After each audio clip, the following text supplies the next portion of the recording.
வணக்கம் நண்பர்களே. வீடியோக்குள்ள போறதுக்கு முன்னாடி இந்த வீடியோவோட ஸ்பான்சர் ஷேர்னு பாத்தீங்கன்னா SPO டிஜிட்டல் மார்க்கெட்டிங். இது ஒரு online part time job company. எந்த ஒரு ரெஃபரல் செல்லிங் இந்த மாதிரிலாம் இல்லாம ஒர்க்கை பேஸ் பண்ணி டிஜிட்டல் மார்க்கெட்டிங் பண்ணி சம்பாதிக்கக்கூடிய வாய்ப்பை ஏற்படுத்தி தராங்க. இதுல உங்களுக்கு இன்ட்ரெஸ்ட் இருந்தா ஸ்கிரீன்ல தெரிகிற இந்த 9994104160 என்ற வாட்ஸ்அப் நம்பருக்கு உங்களுடைய நேம் அண்ட் குவாலிஃபிகேஷனை சென்ட் பண்ணுங்க. ஸ்கிப் பண்ணாதீங்க. பெரிய தப்பு. தினம் 300 ரூபாய் சம்பாதிக்க அரிய வாய்ப்பு. இன்ஸ்டாகிராம், Facebook பயன்படுத்த தெரிந்தால் போதும். Content post and content publishing மூலமா தினம் 300 ரூபாய் சம்பாதிக்கலாம். இந்த வேலை செய்ய 5 நிமிடம் போதும். Work training support, group communication support, all language customer live chat support, முக்கியமா சொந்தமா ஒரு பிசினஸ் ஸ்டார்ட் பண்ற அளவுக்கு உங்களால கற்றுக்கொள்ளவும் முடியும், சம்பாதிக்கவும் முடியும். இந்த வேலை வாய்ப்பு வழங்குவது 5 வருடத்திற்கு மேல ரன் ஆகிட்டு இருக்க நம்ம தமிழ்நாட்டு company school of business organisation private limited. மேலும் விவரங்களுக்கு டிஸ்கிரிப்ஷன்ல கொடுத்திருக்க நம்பருக்கு வாட்ஸ்அப் பண்ணுங்க. முடிச்சிடலாமா? ஆமாங்க, இதே கேள்வியை தான் இப்போ சோஷியல் மீடியா முழுக்க ரஜினி ரசிகர்கள் கேட்டுட்டு இருக்காங்க. எண்ணி 7 நாளில் பாஷா ஸ்டைலில் லியோவோட லைஃப் டைம் கலெக்ஷனை நம்ம கூலி ரஜினி காலி பண்ணிடுவாரா? வாங்க பாக்ஸ் ஆஃபீஸ் ரிப்போர்ட்டோட அக்கு வேறா ஆணி வேறா பார்க்கலாம். வணக்கம் நண்பர்களே, வெல்கம் டு சினிமா தேடல். முதல்ல ஒன்று சொல்கிறேன், சன் பிக்சர்ஸ் ரஜினியை வச்சு படம் எடுத்துட்டு நஷ்டம்னு புலம்புற கம்பெனி இல்லைங்கிறத மறுபடியும் நிரூபிச்சுட்டாங்க. ஜெயிலர் என்ன ஹிட் அடிச்சதோ அதே ஃபார்ம்ல கூலியும் கலக்கிட்டு இருக்கு. நடுவில் வந்த லால் சலாம், வேட்டையன் படங்கள் கொஞ்சம் டல் அடிச்சாலும் Lokesh Kanagaraj super star combo மேல இருந்த நம்பிக்கை வீண் போகல. முதல் 4 நாளும் தியேட்டர்ல வசூல வாரி குவிச்சிட்டு இருக்கு. படம் வர்றதுக்கு முன்னாடி இருந்தே பாத்தீங்கன்னா நெகட்டிவ் விமர்சனத்தை பரப்ப ஆரம்பிச்சாங்க.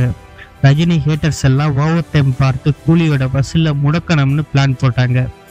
ஆனா அவங்க போட்ட எல்லா பிளானும் முட்டு சந்தில முட்டி நின்றுடுச்சு. ஏன்னா பாக்ஸ் ஆஃபீஸ் பாஷா யாருன்னு 74 வயசுலயும் தலைவர் நிரூபிச்சிட்டாரு. முதல் 4 நாள்ல மட்டுமே 404 கோடி ரூபாய் வசூல கூலி குவிச்சிருக்கு. இது வெறும் டிக்கெட் கணக்கு தான். இது கூட பார்க்கிங், பாப்கார்ன், ஸ்நாக்ஸ் கணக்கெல்லாம் சேர்த்தா எங்கேயோ போயிடும். இப்போ 5வது நாள் கணக்குக்கு வருவோம். 4 நாள்லயே 404 கோடி ரூபாய்னு சன் பிக்சர்ஸ் அதிகாரப்பூர்வமா அறிவிச்சு பலரையும் கதற விட்டு இருக்கு. இந்த வருஷம் வந்த எந்த பெரிய ஹீரோ படமும் இந்த அளவுக்கு வசூல் பண்ணல. இந்தியாவில மட்டும் 5 நாள்ல 206 கோடி ரூபாய் வசூல் வந்திருக்கிறதா சொல்றாங்க. உலகெங்கும் தலைவருக்கு இருக்கிற ரசிகர் பட்டாலும் இந்த கூலியை கோடீஸ்வரனா மாத்திருச்சு. 5 நாள்ல உலக அளவுல 450 கோடி ரூபாயை அசால்ட்டா தாண்டி இருக்கும்னு எதிர்பார்க்கப்படுது. சரி, இப்ப மெயின் கண்டென்ட்டுக்கு வருவோம். 7 நாள்ல லியோவை முடிச்சிடலாமா? போன வருஷம் ஜெயிலர், லியோன்னு 2 படங்களுமே 600 கோடிக்கு மேல வசூல் பண்ணுச்சு. லியோ படக்குழு கடைசியா வெளியிட்ட அதிகாரப்பூர்வ போஸ்டர்ல 12 நாள்ல 540 கோடி ரூபாய் வசூல்னு சொல்லியிருந்தாங்க.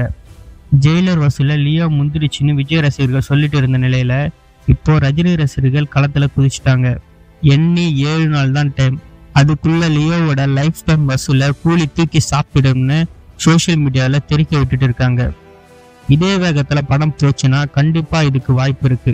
ஆனா திங்கள், செவ்வாயின்னு வார நாட்கள்ல வசூல் வேகம் கொஞ்சம் குறையும். அப்படி குறைஞ்சாலும் 2வது வார இறுதிக்குள்ள ஜெயிலர் மற்றும் லியோ 2 படத்தோட வசூலையும் கூலி முறியடிச்சணும்னு பாக்ஸ் ஆபீஸ் வட்டாரங்கள் சொல்றாங்க. அடுத்த கேள்வி என்னன்னா, 2.0 வசூலை தாண்டுமா? கூலி 1000 கோடியே தொடுமா? சங்கர் இயக்கத்துல ரஜினி நடிச்ச 2.0 தான் இப்போதைக்கு டாப்ல இருக்கு. அந்த சாதனையை கூலி முறியடிக்குமாங்கிற கேள்வியும் இருக்கு. எது எப்படியோ இப்போதைக்கு இந்த வருஷத்தோட இண்டஸ்ட்ரி ஹிட்டா கூலி மாறி இருக்கு. இப்போ அடுத்த போட்டி ஆரம்பிச்சிடுச்சு. அடுத்து வரப்போற தளபதி விஜயோட ஜனநாயகன் படம் கூலியோட வசூல முந்துமா? உங்க கருத்து என்ன? கூலி லியோ வசூல 7 நாள்ல முறியடிக்குமா? 1000 கோடியை தொடுமா? மறக்காம கமெண்ட்ல சொல்லுங்க. இந்த வீடியோ உங்களுக்கு பிடிச்சிருந்தா ஒரு லைக் போடுங்க. மேலும் நம்ம சினிமா தேடல் சேனலுக்கு சப்ஸ்கிரைப் பண்ணுங்க. அடுத்த வீடியோல சந்திப்போம்.